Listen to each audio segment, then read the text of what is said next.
जी रहे हैं। प्रभु कहते मैंने अपनी लाइफ को सैक्रिफाइस किया है, अपने जीवन प्रभु कहते मैंने दे दिया, ताकि तुझे कौन सा जीवन दूं, बहुतायत से भरा जीवन, अबंडेंट लाइफ देने के लिए प्रभु कहते हैं। आपके प्रॉब्लम्स का सलूशन केवल परमेश्वर के पास है। आज के क्रिश्चियनों का ये सबसे बड़ा फेलियर है, उस परमेश्वर के प्रति आप सेंसिटिव नहीं, उस जीवते परमेश्वर के साथ आपकी अंडरस्टैंडिंग जीरो हो चुकी है कि प्रभु को क्या चाहिए। वचन में लिखा यूहन्ना 10 और उसकी 10 में कि चोर जो है वो किस लिए आया, चोर किसी और काम के लिए नहीं, परंतु केवल चोरी करने और घात करने और नष्ट करने को आता है। लेकिन जो प्रभु यीशु है वो कहते मैं क्यों आया हूँ, मैं इसलिए आया कि वे जीवन पाएं और बहुतायत से भरा हुआ जीवन पाएं। जो शैतान है वो सिर्फ घात करने के लिए, नष्ट करने के लिए, चोरी करने के लिए, निराशा में डालने के लिए, दुख देने के लिए, शर्मिंदगी देने के लिए आए। लेकिन दूसरी तरफ परमेश्वर प्रभु यीशु क्यों आए, हमें जीवन देने के लिए। और वो जीवन दुखों से भरा जीवन नहीं, वो जीवन एक ऐसा जीवन नहीं जिसमें हम सरवाइव कर रहे हैं कि कह नहीं देते लोग के बस दिन कट रहे हैं। तो ये किधर ठीक हो, दुखी व्यक्ति क्या कहता है, बस दिन कट रहे हैं, बस चली जा रहे हैं, बस जी रहे हैं। लेकिन परमेश्वर कहते मैंने तुझे ऐसा जीवन देने के लिए नहीं बुलाया कि बस आप जी रहे हैं, बस जैसा भी जी रहे हैं। प्रभु कहते मैंने अपनी लाइफ को सैक्रिफाइस किया है, अपना जीवन प्रभु कहते मैंने दे दिया, ताकि तुझे कौन सा जीवन दूं। क्या बस जी रहे हैं, बस अपने जीवन काट रहे हैं, संघर्ष से भरा, फेलियर से भरा जीवन देने के लिए थोड़ी प्रभु कहते मैंने अपना जीवन दे दिया। प्रभु कहते मैंने अपने क्राइस्ट ने अपना सैक्रिफाइस किया, अपना जीवन आपको कौन सा जीवन देने के लिए, बहुतायत से भरा जीवन, अबंडेंट लाइफ देने के लिए। प्रभु कहते हैं जस्ट एक लाइफ नहीं, जस्ट जीवन काट रहे जी रहे हैं, ऐसा जीवन जीने के लिए नहीं, एक जयवंत लाइफ, आत्मिक बरकतों से भरा हुआ जीवन जीने के लिए, मिरेकल्स और चंगाइयों से भरा जीवन जीने के लिए, और परमेश्वर के बड़े वायदों को अपने जीवन में पूरा होता हुआ हम देखें। प्रभु कहते ऐसा जीवन देने के लिए मैंने तुझे बुलाया है। मैंने जो अपना जीवन प्रभु कहते सैक्रिफाइस कर दिया, तो मैंने तुझे सिर्फ सरवाइव करने के लिए थोड़ी इतना बड़ा बलिदान दिया। हर तरह की निराशा, हर तरह की संघर्ष, हर तरह का फेलियर, हर बीमारी, हर चीज से परे और सब चीजों से उत्तम क्या, परमेश्वर यीशु। प्रभु कहते मैंने अपना जीवन दिया है तुम्हें हर निराशा से बाहर निकालने के लिए। और प्रभु क्या है, हमें देख रहे हैं, प्रभु हमारे करीब हैं।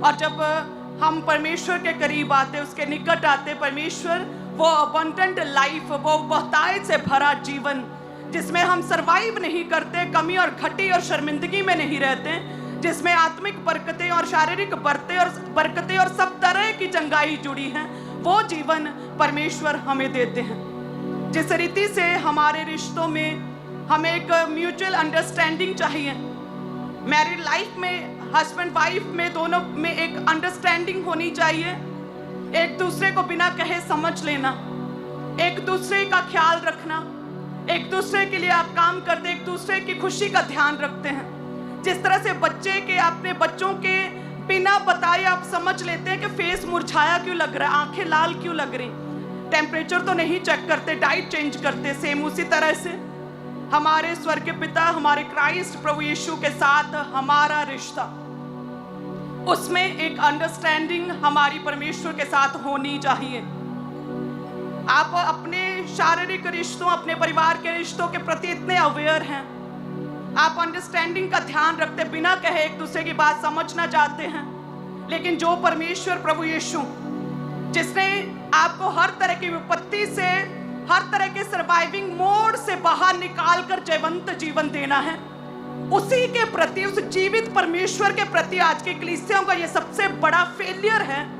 उस परमेश्वर के प्रति आप सेंसिटिव नहीं, उस जीवित परमेश्वर के साथ आपकी अंडरस्टैंडिंग जीरो हो चुकी है, उस जीवित परमेश्वर के साथ अंडरस्टैंडिंग नहीं है कि प्रभु को क्या चाहिए, आपकी प्रार्थना का वो समय चाहिए, कि आप जब निराश है तो क्या करें, धन्यवाद सहित परमेश्वर के आगे प्रार्थना करें, ये चाहिए। प्रभु को ये नहीं चाहिए कि आप अपने दुख के समय पर आप अपने पड़ोसी के साथ बात करते रोते हैं, आप ऊंची ऊंची चिल्लाकर परमेश्वर को सुनाते और ताना देते हैं, आप अपने विश्वास को कम करते और अल्प विश्वास में जाते। प्रभु को ये नहीं चाहिए। प्रभु को चाहिए अंडरस्टैंडिंग आपकी, जैसे आपके पार्टनर को आपकी अंडरस्टैंडिंग चाहिए, जैसे आप चाहते हैं कि आपके परिवार का जवान लड़का जो कि भटक चुका है वो आपको समझ सके, अंडरस्टैंड कर सके अपने माता पिता को, वो वापस लौटे। सेम उसी तरह से परमेश्वर को आपकी अंडरस्टैंडिंग चाहिए, जो नहीं है, जो जीरो हो चुकी है। वो सिविक सेंस चाहिए परमेश्वर के साथ, एक अंडरस्टैंडिंग परमेश्वर के साथ अपने रिश्ते को मजबूत करना। क्योंकि प्रभु क्या, प्रभु सबसे करीब है, आपके हल, आपके सल्यूशन अगर सबसे तेजी से, स्पीड से कोई कर सकता है तो वो केवल परमेश्वर है। तो वो वेटिंग का टाइम, वो इंतजार का टाइम किस तरह से आप बिता रहे हैं, किस तरह से आप प्रभु के साथ जुड़े रहते, वो मायने करता। वचन में लिखा, लिया और राहेल दोनों बहनें याकूब की पत्नियां, जो लिया थी वो अप्रिय थी अपने पति के लिए, राहेल जो था उसके लिए उसके याकूब के मन में अधिक प्रेम था। लेकिन कहते लिया के तो पुत्र हो रहे थे, संतान प्राप्ति हुई, लेकिन राहेल की कोख को परमेश्वर ने बंद किया था। उसकी कोख राहेल की बंद थी और एक टाइम पर वो इतनी जेलस्ट हो गई लिया के साथ कि मेरे पुत्र क्यों नहीं, मेरे संतान क्यों नहीं हो रही, मैं बेबी कंसीव नहीं कर पा रही, क्या रीजन, क्यों नहीं हो पा रहा। इतनी डेस्परेट हो गई, इतनी निराश हो गई, इतनी लड़ाई झगड़े पर उतर आई और कहते याकूब को कहती कि मेरे बच्चा क्यों नहीं हो रहा, मेरे क्यों नहीं संतान हो पा रही।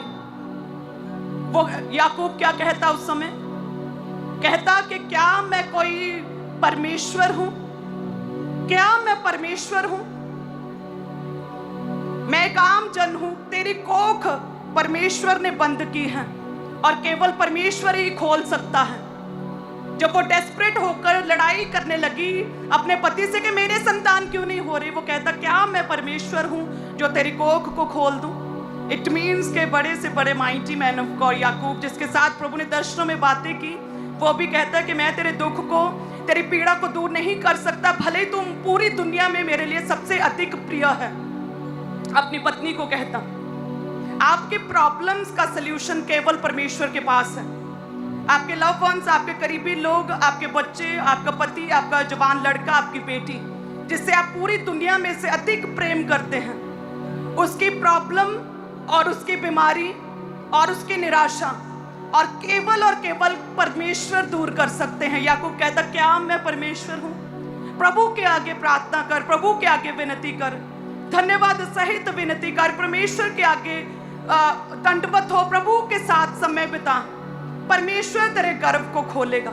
आज हम अपने परिवार में चाहते हैं सब कुछ अच्छा हो, सब बैलेंस्ड हो, सब कुछ उत्तम हो, लेकिन परमेश्वर के साथ जिसने सब कुछ बेस्ट, सब कुछ बैलेंस और सब कुछ बेस्ट करना, अच्छा करना, उसके साथ हमारी अंडरस्टैंडिंग जीरो है। उसके साथ अंडरस्टैंडिंग कैसी है, कभी प्रार्थना कर ली, कभी नहीं की, कभी वचन पढ़ा, कभी नहीं पढ़ा, कभी मिस कर दिया, कभी चर्च आए, कभी नहीं गए, कभी पाप कर लिया, कभी नहीं किया, कभी याद आ गया वचन और कभी सोचा कोई बात नहीं, देख लेते हैं प्रोग्राम, देख लेते हैं जो चल रहा है टीवी में वो देख लेते हैं जो न्यूज़ चल रही वो देख लेते हैं। आप जानते हैं जैसा आप देखते हैं, जैसे प्रोग्राम आप देखते हैं, वैसे ही आपकी थिंकिंग, वैसे ही आपकी सोच, वैसे ही थॉट्स आपके जीवन में आने शुरू होते हैं और वैसा ही बिहेवियर आपका, वो एक दिन, वो कुछ घंटे आप सेम वैसे ही रिएक्ट करना शुरू कर देते हैं। आप अगर लड़ाई झगड़े के कोई भी प्रोग्राम देखते हैं, आपका नेचर वैसा ही खिंचा सा, अजीब सा आप अपने आप को महसूस करते हैं, ऐसा लगता है शांति नहीं। अगर कोई आप नेगेटिव न्यूज़ सारा दिन देखते रहते हैं, आप वैसा ही आपको सरकार पर गुस्सा, आपको उन लोगों पर गुस्सा, आपको व्यक्ति पर गुस्सा आने लगता है, आप वैसा ही सोचते हैं और वैसा ही आपके साथ होने लगता है। सेम उसी तरह से जब आप रोज वचन पढ़ते हैं, जीवित वचन पढ़ते हैं, तो आपके साथ क्या होता है, वैसे ही शांति, वैसे ही मिरेकल, वैसी अबंडेंट लाइफ, वैसा शांति से भरा जीवन, आनंद से भरा जीवन, प्रभु के वायदे आपके जीवन में आपको याद आने लगते हैं। आपका थॉट प्रोसेस, आपका सोचने का नजरिया चेंज होने लगता है जैसे आप बाइबल को पढ़ना शुरू करते हैं। हालेलुया। जितना आप अपनी प्रॉब्लम के बारे में बात करते हैं आप उतने नेगेटिव होते हैं, आपका विश्वास उतना ही कम होता। जितना आप परमेश्वर के वचन को पढ़ते हैं, बाइबल रीड करते हैं, पर्सनल टाइम वचन को देते हैं, जीवित वचन पढ़ते हैं, बाइबल पढ़ते हैं, उतना ही आप क्या करते हैं, अबंडेंट लाइफ, जयवंत जीवन, प्रभु के वायदे आपको याद आता है, आपका विश्वास बढ़ने लग जाता है, आपको फेथ परमेश्वर पर जो है वो बढ़ने लग जाता है कि नहीं, परमेश्वर है और वो मुझे देख रहे हैं और वो मेरे जीवन में कार्य करेंगे। और क्या होता है, सारी निराशा आपके जीवन से चली जाती है। इसीलिए जो आप प्रोग्राम्स देखते हैं, जो आप वीडियो देखते हैं, जो न्यूज़ देखते हैं, जो आप नेगेटिव बातें सुनते हैं, यदि उन चीज़ों को कम करके, उन चीज़ों को ख़त्म करके अपनी पर्सनल लाइफ में हम रोज़ बाइबल रीड करें, कितना आनंददायक और कितना हेवनली तरीके से परमेश्वर हमें इस्तेमाल करेगा। याकूब कहता कि क्या मैं कोई परमेश्वर हूँ जो तेरी कोख को, तेरे गर्भ को खोल दूँ? ये तो केवल परमेश्वर कर सकते हैं। आपकी निराशाएं, आपका डेस्परेट होना, अपने आपे से बाहर होना और दुखी होना और रोना आपकी गर्व को खोल नहीं सकता, आपके जीवन में मिरेकल को एक्टिवेट नहीं कर सकता। याकूब कहता ये तो केवल मात्र एक परमेश्वर है जो आपके जीवन में कार्य कर सकता है। और प्रभु कहते हैं कि जब भी कोई मुझे पुकारता है, सच्चे मन से पुकारता है, तौबा वाले मन से पुकारता है, मन फिराव का बपतिस्मा लेता है, परमेश्वर कहते हैं मैं उसकी प्रार्थना को क्या करता हूँ, सुनता हूँ। जैसे हम निर्गमन 3 अध्याय उसके 7 में पढ़ते, जिसमें लिखा कि फिर यहोवा ने कहा कि मैंने अपनी प्रजा के लोग जो मिस्र में हैं उनके दुख को निश्चय देखा, उनकी जो चिल्लाहट परिश्रम कराने वालों के कारण होती है उसको भी मैंने सुना।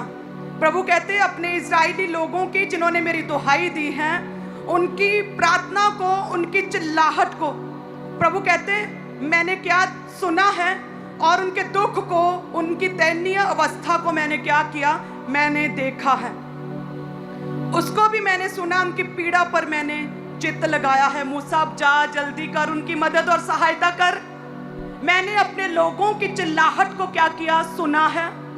और प्रभु कहते हैं कि मैंने उनकी दयनीय अवस्था को, दुखी जीवन को, सर्वाइविंग मोड में पड़े जीवन को, जो सर्वाइव कर रहे थे इजरायली, गुलामी में जस्ट अपना जीवन काट रहे थे, मैंने उनकी दयनीय अवस्था को देखा है और मैंने उनकी चिल्लाहट को, उनकी प्रार्थना को क्या किया, मैंने सुना है। जल्दी कर, उनकी मदद कर, उनकी सहायता कर, गुलामी से बाहर निकाल। वह परमेश्वर, एक सा रहने वाला परमेश्वर, आप कितनी, आपकी दुहाई है परमेश्वर के आगे, कितनी प्रेयर है आपकी प्रभु के आगे, क्योंकि प्रभु कहते मैंने देखा है, मैंने उनकी दयनीय अवस्था, दुखी दुर्दशा में पड़े जीवन को, उनकी बीमारी को मैंने देखा है, प्रभु कहते हैं, और मैंने उनकी प्रार्थना को सुना। आप कितनी प्रेयर करते हैं, आप कितनी दुहाई देते हैं, ये मायने करता है आपके जीवन में परमेश्वर कार्य करेंगे या नहीं। हालेलुया। जीवित चर्च के साथ जुड़ना आपके जीवन में एक अबंडेंट लाइफ को लेकर आता है, और यदि आप एक जीवित चर्च के साथ जुड़े हैं तो मेरा ये विश्वास है कि प्रभु आपके जीवन में कार्य करेगा। आपकी अंडरस्टैंडिंग प्रभु के साथ बेटर होनी चाहिए। आप एक अपनी पर्सनल लाइफ में बाइबल रीड करने वाले व्यक्ति होने चाहिए। आप अपनी पर्सनल लाइफ में परमेश्वर के साथ रोज बैठकर प्रार्थना करने वाले जन होने चाहिए। आपकी शारीरिक रिश्तों में अंडरस्टैंडिंग क्या करेगी अगर परमेश्वर के साथ आपकी अंडरस्टैंडिंग सेट ना बैठी। हालेलुया। कितने जन तैयार हैं हर रोज दुहाई देने के लिए परमेश्वर के आगे, क्योंकि प्रभु कहते जो जन दुहाई देता, मैंने उनकी चिल्लाहट को सुना और मैंने उसकी दयनीय अवस्था को क्या किया, देखा है। आपकी प्रेयर्स मायने करती हैं और आपकी दुहाई जो आप परमेश्वर के आगे देते वो मायने करते हैं, और जिस साफ दिल के साथ आप परमेश्वर के आगे प्रार्थना करते हैं वो भी मैटर करता है। पाप में जीवन को छोड़ के, व्यभिचार से भरे जीवन को छोड़ के, गालियों को, नेगेटिविटी जो आप बोलते हैं उसे छोड़ के जब आप प्रार्थना करेंगे, बाइबल पढ़ेंगे, परमेश्वर आत्मिक बरकतें देगा और प्रभु मिरेकल करेगा आपके जीवन में। प्रभु कहते हैं अपने दास को जल्दी कर, जल्दी कर, मदद कर। हालेलुया। अगर आप दुहाई देते रहे परमेश्वर की, प्रभु ऐसे ही अपने दास को कहेंगे जल्दी कर, उसके विषय में भविष्यवाणी कर, उसके लिए प्रार्थना कर, उसके प्रेयर टॉपिक के लिए प्रेयर कर, जल्दी कर, उस पर लेहन कर, जल्दी उसके विषय में जो उसका केस है उसके विषय में प्रीच कर। इस तरह से प्रभु अपने दास को उभारेंगे, इस तरह से इनकरेज करेंगे आपके विषय में, आपके जीवन के विषय में, और आप सेम नहीं रहेंगे। प्रभु यीशु के नाम में कहें आमीन।